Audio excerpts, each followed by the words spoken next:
Hello, I'm Katie, and this is Stepmum Space, the judgment-free zone where we talk candidly about the fairy tales and scary tales of stepmum life. So whether you've been a stepmum for years, you're just starting out, or you want to understand the stepmum in your life a little bit better, this is the place for you. You can find plenty more support and ways of connecting with other stepmums on the website www.stepmumspace.com. Now, you lovely lot, I hope by now you've all voted for Stepmum Space in the British Podcast Awards. If you haven't, then why on earth not? This is probably the last time I'll ask you, but please do head to www.britishpodcastawards.com/voting and enter Stepmum Space, and then confirm your vote via the link which will be sent to your inbox. The whole thing should take less than 2 minutes and I would be forever grateful. Now, my guest today is Charlotte. Charlotte is a stepmum to a young girl, and she got in touch with me during a tricky time. She'd found the show really, really comforting to her and was keen to share her story. And I know there's a lot in here which people will identify with. So let's get into it. So Charlotte, thanks ever so much for joining us today. Thank you for having me. It's very nice to see you. How are you doing this week? Yeah, not too bad. Not too bad. Work this evening, but not too bad. Thanks so much for getting in touch. As always, would you like to share a little bit about your family to kick off? Yeah, so me and my partner have been together for nearly 3 years, and we were friends prior to getting into our relationship as we played for the same football team.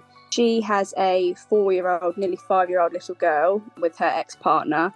The ex-partner is biomum, and we have her on a Saturday day, and my partner goes to see her at the biomum's house 3 times a week due to the travelling and not being at the stage of the overnight yet. So biomum lives a little bit of a way away from you guys? Yeah, about a 40-minute drive, so not awful, but also by the time my partner finishes work, obviously there's not many hours left before a 4-year-old goes to bed. You saying she doesn't stay at your house overnight yet? No, we don't. It was a bit of a slow burner to begin with anyway. I wasn't able to see the little girl for about a year of us being together, which was really bizarre because we were actually all friends prior to us getting together. So I had met the little girl numerous times whilst being at football games and football socials and events like that. So it was a bit weird to then, not that she would have known who I was because she was a baby, but then to actually not being allowed to see her was tough, and for that much of a long period as well. Yeah, and I guess if she must have been nearly 2 when we first got together. I guess there's more of a story to that than the simple, oh, she's not able to stay over. So you, your partner and your partner's ex were all friends. So did you know your partner's ex? I only knew my partner's ex because of my partner, Okay. because of football. So obviously she used to come to the games, and we would talk, we could have a conversation, we could have a laugh, which maybe make it worse on one foot than the other. And my partner's ex was actually, it came to light that she actually was jealous of mine and my partner's friendship back then. So I think the fact that it obviously led to more, I think probably was a bit of a kick in the teeth. If you don't mind me asking, did your partner and her ex split up before you guys, or was it a leave? Yeah, no, there was no overlap as much as the ex is convinced that there was not. I was in a relationship myself until about the August time, and then we got together in the October. So yes, it was very quick and very soon, but there never was an overlap, and we both had a conversation and said like we would, respect the boundaries. And we had a conversation right at the start, and I said to her, like, if this is too soon, you just lay it out on the table. There's no point wasting each other's time or hurting each other when we can just say, let's hold off. If you've got stuff to deal with, then I respect if you've got stuff to deal with.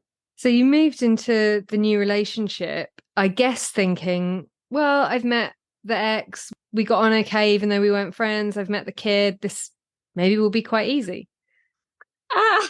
Yes and no, in the sense of my partner now would obviously come to me with their relationship problems when they were having problems. And they were having problems probably about the last 2 years of their relationship. And it was my partner that ended the relationship, and the ex, I don't know how, obviously that's my opinion, but didn't so this was completely out of the blue for her. She didn't understand why. She thought they were fine. She didn't quite understand where this was coming from. So I think it took, and I think she had started to suss out maybe something was going on once they had broken up anyway. So then I think hatred from the jealousy of the friendship, it was kind of almost I told you so for her to be able to say to my partner. And I always knew that I wouldn't necessarily maybe see my partner's daughter straight away, because obviously I'm very much with the same. I wouldn't introduce my children to every person that you're speaking to, because you never know where it's going to go or how long it's going to last. But towards the end of that first year, it was getting tedious. What was the reason given by bio-mum for you not being able to see the daughter? In all fairness, it was bio-mum and probably my partner as well played a factor, in the sense of, we don't know how long this is going to last. We don't want to get really, really close and then all of a sudden you're gone. My partner and bio-mum didn't want people in and out of their daughter's life. Yeah, fair enough. You know, I completely respect. But as I said, that the year took its toll nearer the end. What sort of difficulties did you come up against? Part of my argument was, she's not going to understand that we're in a relationship. We're not a very PDA couple. We're both females. So what is the difference between me and you hanging out with her than bio-mum and a friend hanging out with her? 2-year-olds don't understand the complexity and the ins and outs of who's in a relationship with who. Even if it was a male and a woman, I don't think they would necessarily, unless you're, you know, obviously kissing and everything in front of them, they're not going to understand just two people hanging out. And to be fair, most of the male-female couples that we talk about, the stepmom will say, oh, well, I was just dad's friend for a while, so the child could get to know me before. So really, there's no difference, right?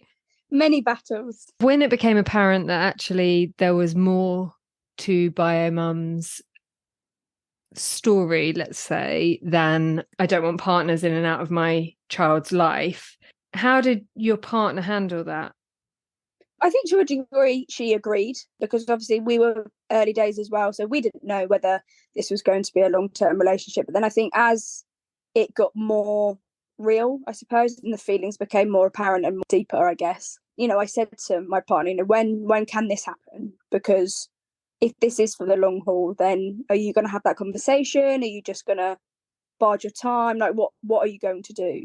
And she's very much about, oh, I'll work it out. So it was very much biting my tongue for a while. It did finally happen. And when it did happen, my partner basically just went to go pick her daughter up one day and just said, Charlotte's meeting her today, and this is how it's happened, and this is what we're doing. Okay. And how was the ex at that point? I wasn't physically there. And I obviously asked, you know, what did she say? And then she said, well, what can she say? I'm there, I'm taking her, it's happening. Yeah, and I mean, they're both the parents, right? You have to trust the other person with who they introduce and when. Did the ex ever try and withhold any contact, or was it just a conversation?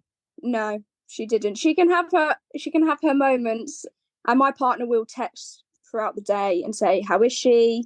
Did she sleep okay? And, you know, the replies are, yeah, she's fine. Yeah, she's asleep. So it's very, very one-way conversation kind of thing.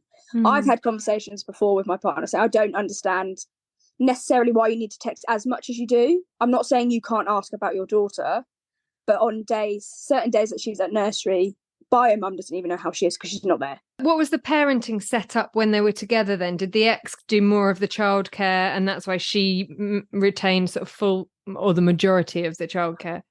Yes, my partner basically played this awful to say, but the stereotypical male figure role. And she went back to work, and bio-mum obviously stayed at home with their daughter, and that's how it was. And it was that she stayed at home and my partner went out to work. I do worry because obviously you hear stories and family members tell you things, and obviously you take everything with a pinch of salt because you were never actually, you know, there and then at that time.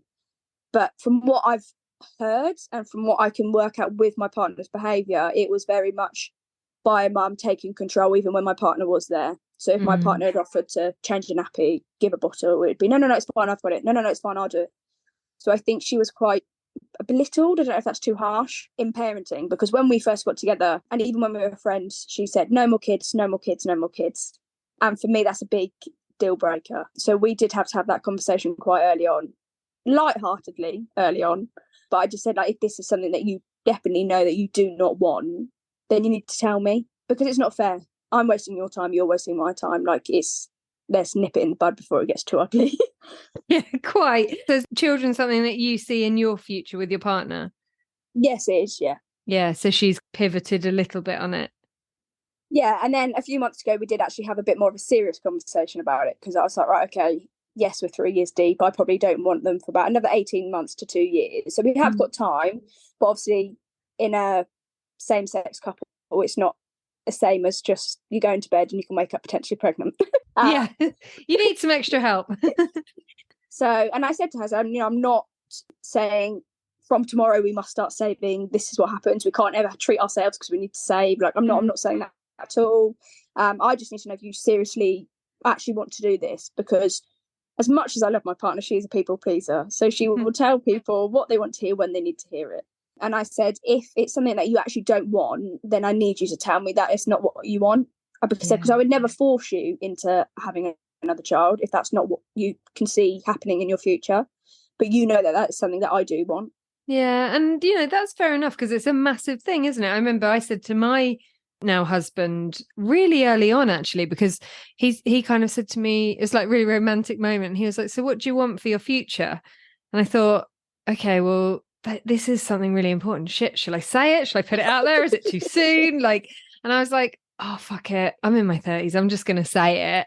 And I said, I'd love to have more children. And he was like, I'd love to have a baby with you. And I was like, oh my God, oh my God, oh my God, oh my God. Like when your heart's doing those flip flops. It was so, but I look back now and I think, I can't believe I just put it out there. But maybe, I don't know, you as you get older, like you just think, what's the point in pissing around with somebody if you want really different things end game? Yeah, and that's what I mean. I didn't want it to, 5-6 years down the line, and all of a sudden I say, okay, like I would like to start trying or like looking into it, and she turns around and goes, yeah, no.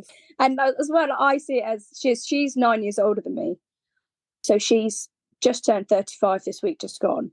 So I'm 26 in November. So at the moment it's 10 years, but 9 years. And I said to her, I was like, I said, without sounding horrible, you're getting older. What's your cut off in the sense of when do you then not want a screaming baby in your house? Not that they get any easier, but what age do you want to not have to do, because obviously by that time her daughter will be maybe 7 or 8. That's starting all over again.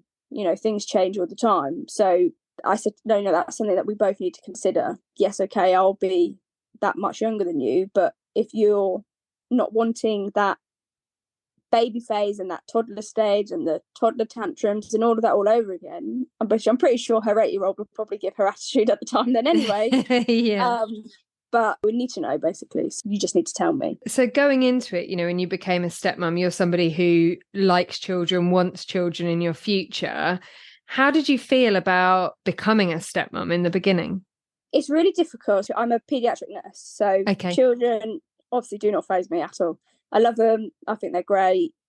Stepmom is a really touchy word in our house, which is really ironic, bearing in mind her family, both sides, have remarried. And she has no issue with calling her stepmom mum. But because I made a joke on this Mother's Day, I say a joke, there was a little bit behind it, and said, would I ever get a card? And I said, I don't mean that in I must have one, it's my day, at all.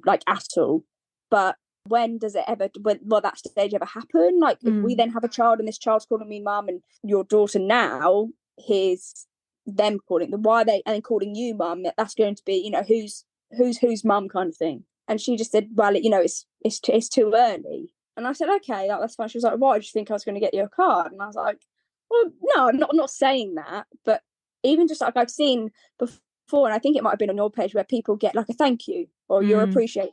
And I just think that's a different way, but a nice way of acknowledging it. It's that feeling of feeling appreciated and acknowledged. Yeah.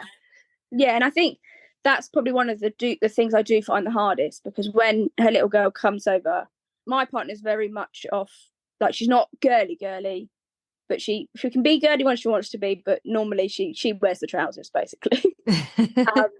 And her little girl is the girliest of girls, makeup, Barbies, the lot. And my partner always jokes around, you want to play football? And she just picks it up and throws it. She's not interested in football. And when she comes over, we'll be playing Barbies, I'll paint her nails. And then it's that awkwardness. If we go to soft play, if we go out, we go swimming, she asks for me rather than her. Oh, the little girl asks for you rather than your partner. My partner she'll make a little dig, and I know she's joking because I've then asked her seriously outside of the situation. Yeah. And I said, it makes me feel bad. I said, because I do encourage her. I said, oh no, come on, join in. And it's a long story, but I said, she calls her Dada, which her brother started. So my partner's actually known as Dada. So I'll always say, come on, let's get Dada to go down with you down the slide, or let's get Dada to paint your nails. And she'll say, no, you. So I feel bad. I mean, I love it, don't get me wrong, but I feel bad I don't want my partner to feel like the full day that we have her is that I'm taking over. That's an unusual dynamic, and it's I wonder whether there's a part of your partner that's pleased about it. Yeah, that thought has gone through my mind. I mean, many thoughts have gone through my mind about it all. But I just find it so difficult at the beginning especially, I found it very difficult that she was going to her in the week, especially when nobody knew about us. I say nobody, the bio mum didn't know about us, because I said, I feel like you're going over there, you're playing happy families, then you're coming home to your piece on the side, basically. And I was like, and that's how it feels. I said, I know it's not like that. And I said, but that's how it feels. Yeah, and that's so common for in the beginning when bio mum doesn't know about the new relationship, for it to be a secret, and you feel like you're doing something wrong, but Yeah. Obviously you're not. It's not comfortable. So you guys have been together now 3 years, and still your partner goes over 3 times a week to her exes. How's it now? I can see by your face there's a story. I mean, there's no way around it, because we don't have her overnight. She starts school in September, and there's no, especially, I mean, summer's easier because she'll take her to the park, so she's not necessarily sat in the house for those hours. But I just find it really difficult. And I always say to her, she says to me, like, come on, I'm going to see my daughter, I'm not going to see my ex. And I understand that, and I'm not going to turn around and say to you can't go there. Like, that's ridiculous. But at the same time, I'm then again sat at home waiting for you to come home after having, a nice evening, yes, with your daughter, but your ex is also present, because I've said to her, you wouldn't deal with that. If that was me and the shoe was on the other foot, you could not do that. And yes, I could. I'm telling you now, you could not. It's not easy. It's not easy. And does your partner's ex go out, or like, how does that work? Because I've had friends in first marriages who have split up, and until they've got things sorted, one of the couple has visited the children in the home. But as soon as they've got somewhere else to live, that stopped happening. But when it has been happening, the friend who's still in the home has sort of left, if you see what I mean, to give the... She'll be there. So my partner says sometimes she'll go upstairs and work. She works from home. So sometimes she's just left, obviously, with her daughter downstairs or playing in the garden or whatever they're doing. And she said, or sometimes they'll just be sat in the living room, because she had to go back with her mum, so it's her mum is there as well. Which I don't know if that makes it worse or better, but it's just, I feel like my partner has not quite let go, bearing in mind the timing, has not let go that the family dynamic is no longer her daughter and her ex. Yes, you had a family together. I can't take that away from you. It's happened. It's done. But the family dynamic, that's not there anymore, without sounding horrible. And when we have her daughter here, the family dynamic is me, her, and her daughter. That's it. That's not. To me, I almost feel like she's sometimes clutching at straws with trying to keep that family dynamic right, because she doesn't want to upset the ex any more than what she has. Okay. But there's been so many things that I found really, really tough. So once we were going out after dropping her home on a Saturday, and it was basically we'd have to drive past the ex's house anyway to get to where we were going. And for ages, I wasn't allowed to go in the car to drop her home in case she saw me, because that's rubbing it in the ex's face. Says who? My partner. And then the first time that I went, they live off a high street and there's a Costa. And she didn't say anything to me. And as soon as we got to the high street, she was like, oh, why don't you jump out and get a Costa? I'll drop her back and then I'll come get you. I said, so you're kicking me out of the car? I don't even want a Costa. You're kicking me out of the car just so she doesn't see me potentially through a window. And this is at the point where she knows about your relationship. So it's not new news. Because it's so difficult, isn't it? Because nobody wants to deliberately upset somebody else. But generally, if you have a choice between upsetting your partner or upsetting your ex, unless your partner's been completely unreasonable, you would probably choose to upset your ex. Well, this is what I said. And I said, I don't understand how you would rather argue with me or upset me for us to then lead to an argument than that's upset somebody who you're not in a relationship with and you don't live with. I feel like there's no logic there. I mean, is she concerned that the ex will withhold contact? So I think her biggest fear, and I don't think she would ever admit it, but I think her biggest fear is that if she upsets her or does something to rock the boat, she'll turn around, okay, you're not seeing her. Which, within everything that the ex has said and done, I generally don't believe that she would do that. I don't. And my partner said if she ever did do that, she would say, okay, then let's go to court. And can I ask, it's possibly an ignorant question, same-sex couples and birth certificates, how do they get written up? And how does parental responsibility... So it is 50-50. They use IVF. As long as they come to the initial consultation and sign basically like an agreement that you're in it together, it's 50-50. Okay. So it's the same. So they have exactly the same parent rights, which is, again, another one of my arguments in the sense of, because she has a niece and a nephew who the nephew is similar age to her daughter and the niece is 2. And there's always competition of who's the favourite grandchild and who's not and all of this. And my partner always says, I think people forget that I'm a parent also. And then it's things like that where I'm like, well, then be one. Not in the sense of directly to your daughter, but in the sense of when it comes to, for example, I haven't been allowed to a birthday party. Because Bio Mum said that, or because your partner's said that? Bio Mum has said that. It's a really difficult one, isn't it? So she says, okay, you're not allowed to a birthday party. I guess your partner is automatically then in a really difficult position. Yeah. But chooses to say, don't come.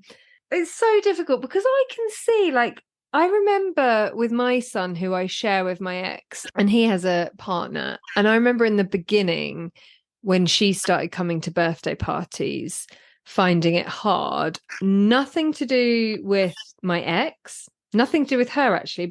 It was more like a reminder that you have to share your kid, which isn't what you thought was going to happen.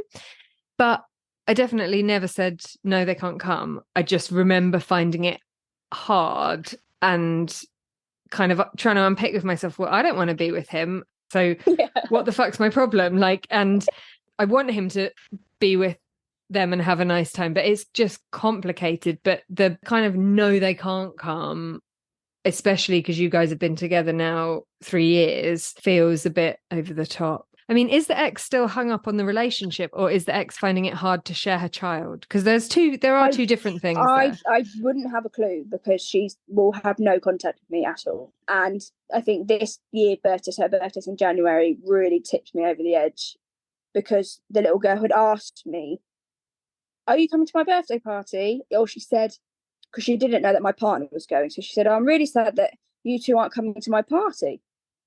And I said, Dad is going, it's fine. And then she said to me, but you're working, aren't you?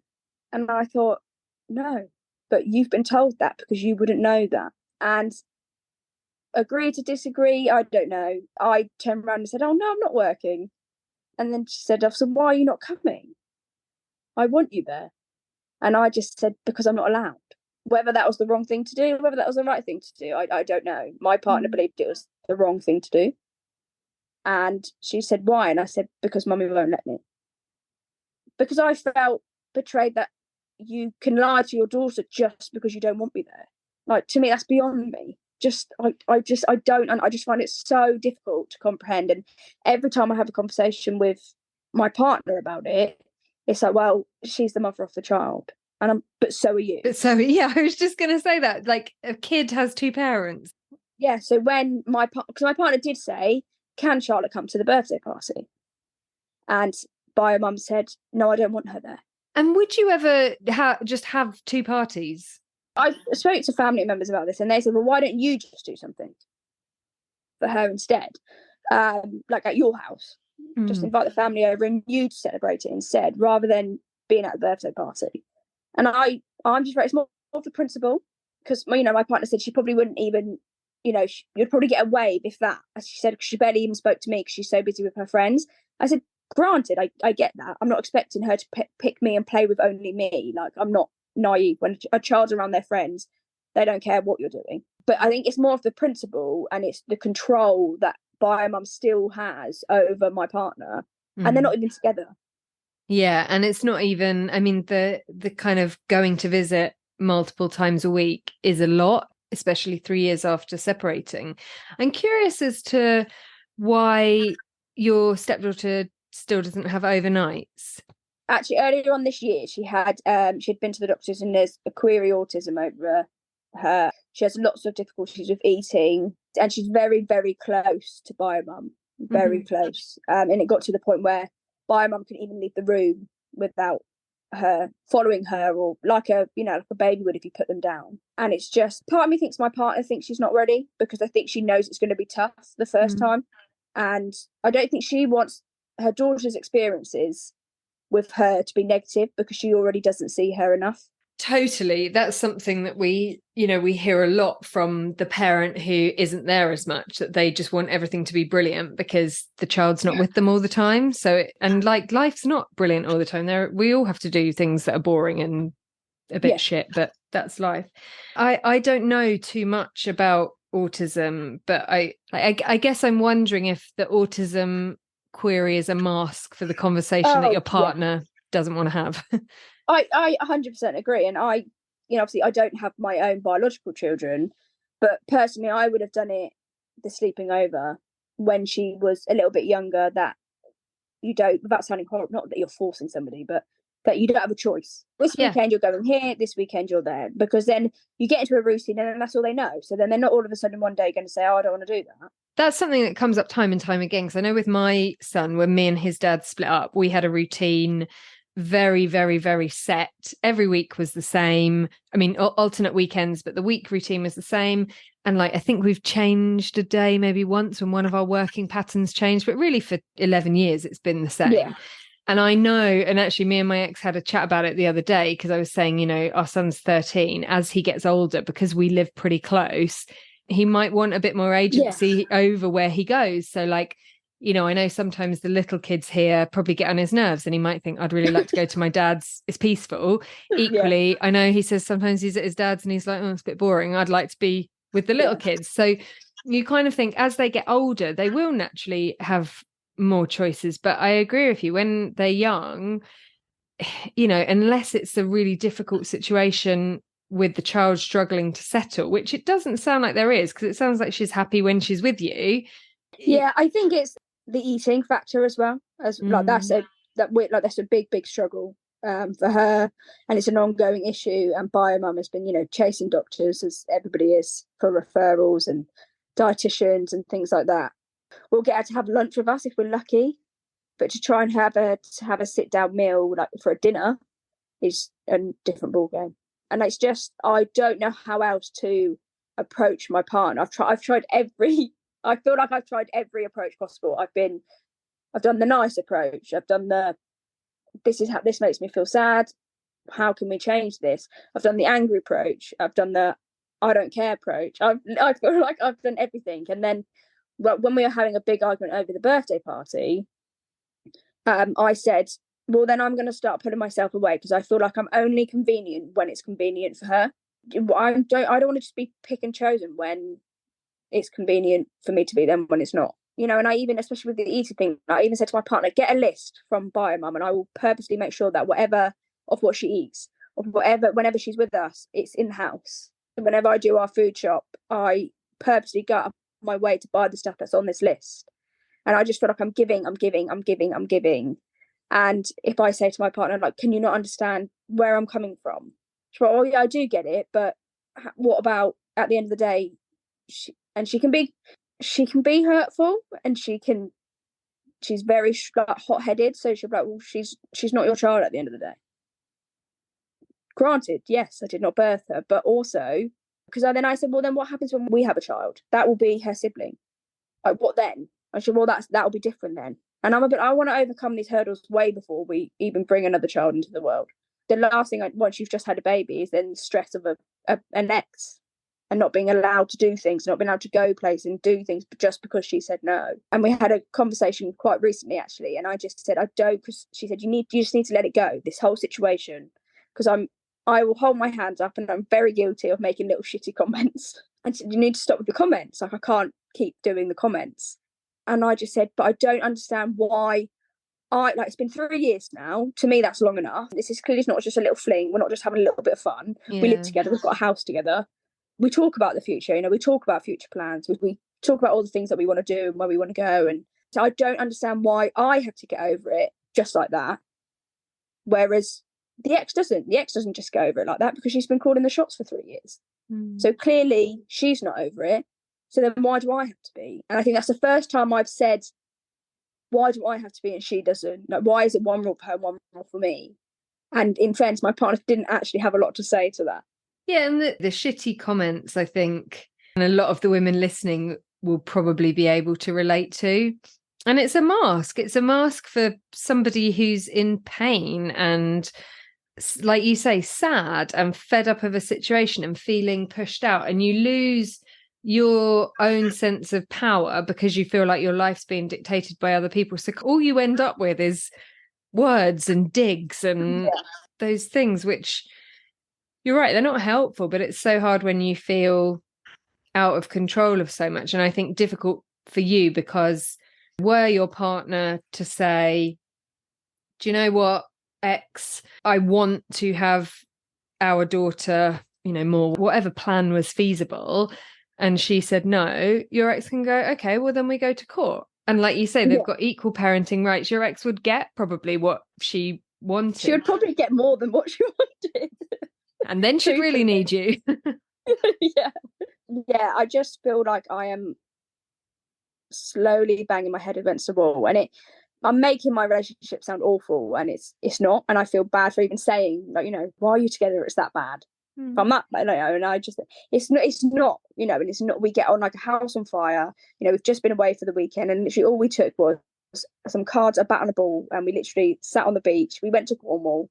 And that's us entertained. Like we're so easily pleased. We don't need a lot. We don't need a big expensive holiday or restaurant or things like that. We're very, like I said, very easily pleased. And it's just that one, I say small thing, but it's not a small thing because your daughter's just not going to go away.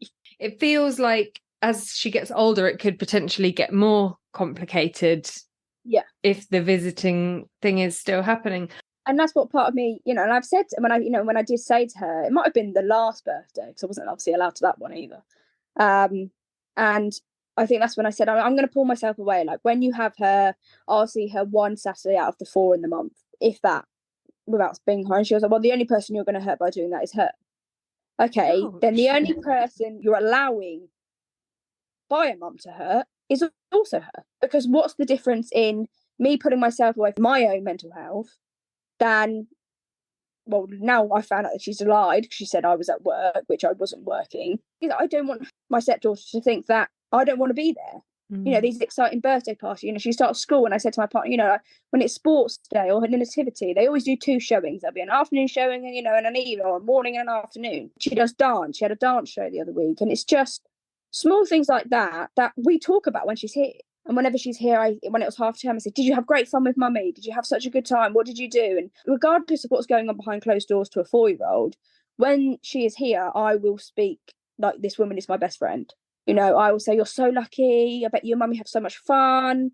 When it's time to go home, sometimes she doesn't want to because she's busy playing. I'm like, come on, mummy wants to see you. I wonder what you and mummy are up to tonight. And I full well know that is not reciprocated. I don't think it's even reciprocated for my partner. Like the fact that she didn't know that her other parent was going to her birthday party. It's obviously not. I know obviously you don't want to sit there and talk about your ex all the time, but a comment every now and then saying, oh, they'll be so proud of you, or we can show them when they come over. Like, because a 4-year-old doesn't comprehend why they don't live there, what's going on. So a little comment every now and then of talking about them. And it gives them comfortable permission so that they can talk about the other parent comfortably. I really do have a lot of empathy with bio mums who struggle with sharing their children. I do. It's not easy. Sometimes the other parent bears the brunt. Sometimes the step parent bears the brunt. But I almost wonder what would happen if your partner tried to have a compassionate conversation with the ex about, I know it's difficult to share her, but Charlotte's not going away. And it would be really nice for our daughter to be able to be round more. And I think it doesn't help that my partner's not. I'm very emotional. I lay all my emotions out on the card. She's quite a closed book. Like when I know she's not okay, something's happened, she had a bad day at work or something's annoyed her, someone says something to upset her. What's wrong? Nothing, I'm fine. And then a few hours, maybe a day or two later, it all come out from nowhere. And I'm like, okay, well, you could have just told me that 48 hours ago. But okay, fine, no worries. If that's how you deal with your emotions, no problem. But I can't imagine her having that conversation. And I think what I also find really difficult is the fact that she never doesn't want me in the same room. And, we're saying this is all bio-mum. Technically, I don't actually know if it is all bio-mum because I've never seen them two together in the sense of since we've been together. I don't know what their conversations like. Is she around there in the week having a laugh and a jolly and a joke? Are they having a great time? Or actually is it like they kind of don't really talk and she's just there? And I think that probably then adds to my overthinking and me thinking, oh God, yeah, probably sat there having a great little time all sat on the sofas together. And I go off into a right rabbit hole of what's going on, even though she's just gone there to see her child. But that's understandable, I think, because it's been 3 years. It's not a midway situation where actually this is quite difficult, but it's very temporary. Like you don't know when this will change. No, when she's, I don't know, a few years older and a few years into school, is she going to want to play every day after school like you do when you're 3 or 4 and younger? They come home and they don't want to talk to you, do they? They've had a long day at school, they're tired. How was school? Fine. Who'd you play with? Can't remember.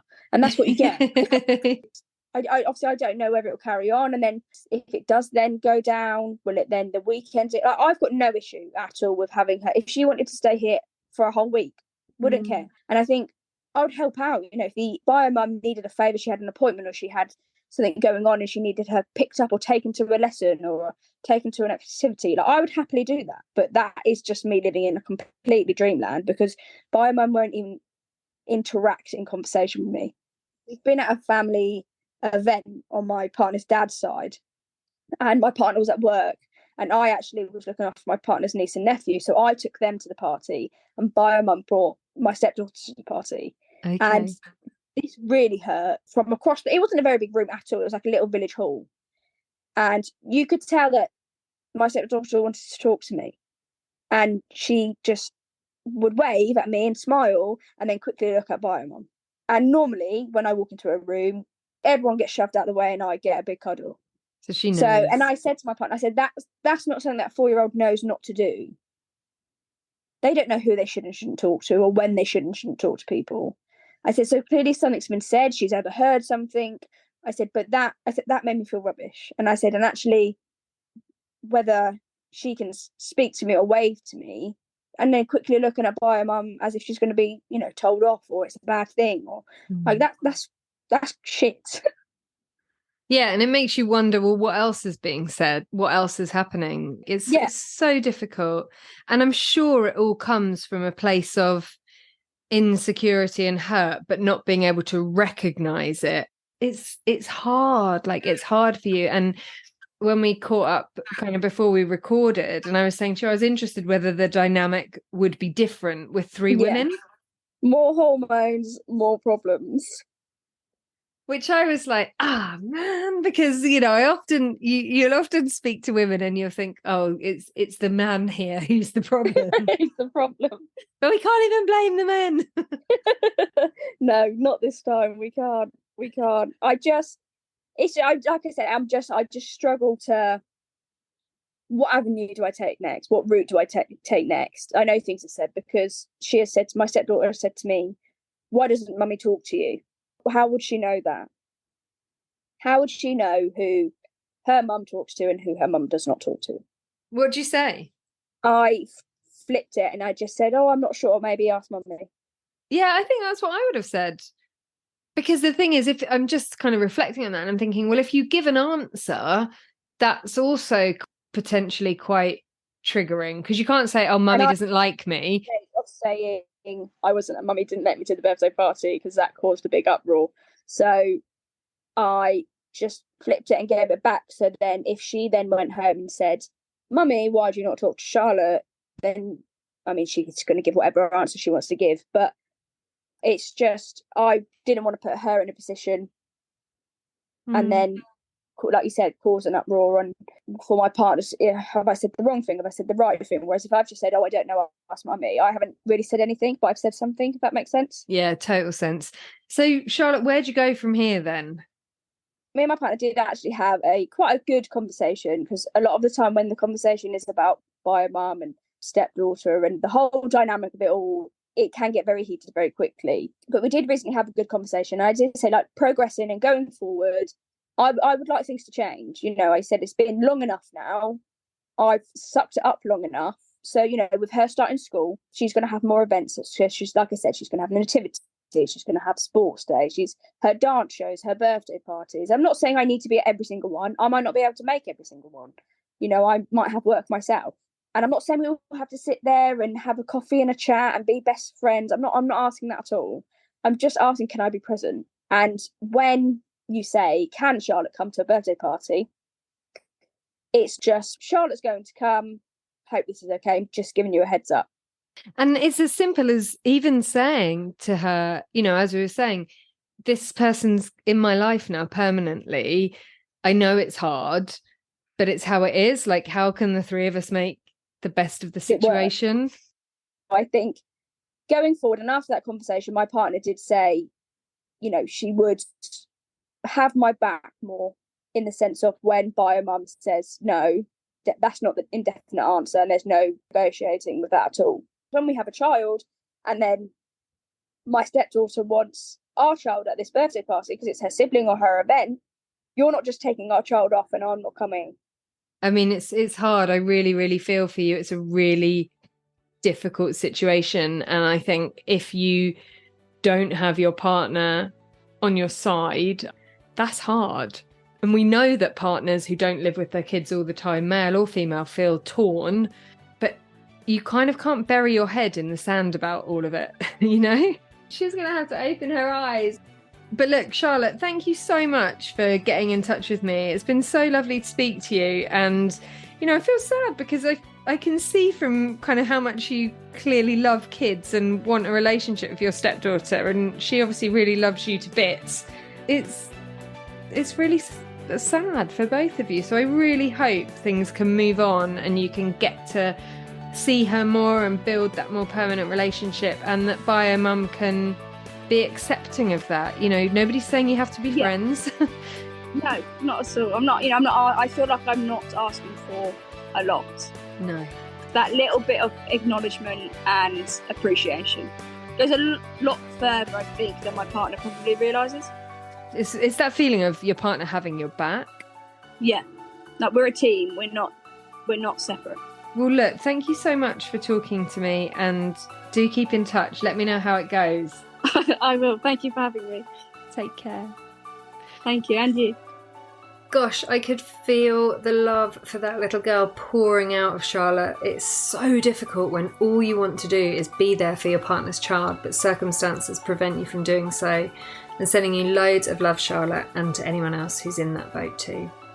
If you're looking for tailored stepmom support or to connect with other women who get it, then head to www.stepmumspace.com to join the forum, explore the workshops, or see if one of my coaching programs could help you.